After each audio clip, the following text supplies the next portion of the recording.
SC వర్గీకరణపై supreme court ఇచ్చిన తీర్పు చారిత్రాత్మకమని వైద్యారోగ్య శాఖ మంత్రి దామోదర్ రాజనరసింహ పేర్కొన్నారు. మాదిగల్లో మార్పు రావాలని, అందరూ సంస్కారవంతులు కావాలని సూచించారు.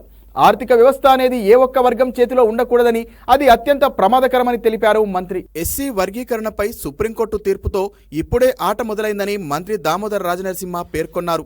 హైదరాబాద్ బేగంపేటలోని ఓ హోటల్లో నిర్వహించిన సమావేశంలో ఆయన పాల్గొని మాట్లాడారు. జూలై 31న సుప్రీంకోర్టు ఇచ్చిన తీర్పు చారిత్రాత్మకమని, ధర్మాసనం తీర్పును అమలు చేస్తామన్న సీఎం రేవంత్ రెడ్డికి మాదిగ జాతి ఎప్పుడు రుణపడి ఉంటుందని మంత్రి తెలిపారు. ఎస్సీ వర్గీకరణపై కేవలం తీర్పు రాగానే సంతోషపడకూడదని, దేని ప్రాతిపదికన రిజర్వేషన్లు కల్పిస్తారో సీఎం రేవంత్ రెడ్డికి విజ్ఞప్తి చేయాలని మంత్రి రాజనరసింహ పేర్కొన్నారు. సీఎం రేవంత్ రెడ్డిని ముఖ్య అతిథిగా ఆహ్వానించి ఈ నెల 16 లేదా 17న మాదిగల సమ్మేళనం పెద్ద ఎత్తున నిర్వహించాలని పిలుపునిచ్చారు. మాదిగ జాతి ఎవ్వరికీ వ్యతిరేకం కాదని, అన్ని జాతులతో సమానమని, మాదిగ జాతిని అవమానిస్తే ఖండిస్తామని ఎదురిస్తామన్నారు. సీనియర్ న్యాయవాదులతో సుప్రీం తీర్పు కాపీలను క్షుణ్ణంగా పరిశీలించమని చెప్పనున్నట్లు మంత్రి రాజనరసింహ తెలిపారు.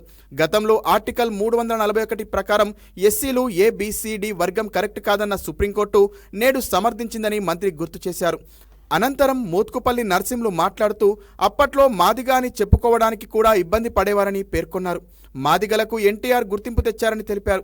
సీఎం రేవంత్ తనకంటే చిన్నవాడైనా మాదిగలకు తండ్రి స్థానంలో ఉండి సహాయం చేశాడని, గ్రూప్ 1 ఇతర ఉద్యోగాల్లో ఏబిసిడి అమలు అయ్యేలా చేస్తామని సీఎం చెప్పడం సంతోషకరమని హర్షం వ్యక్తం చేశారు.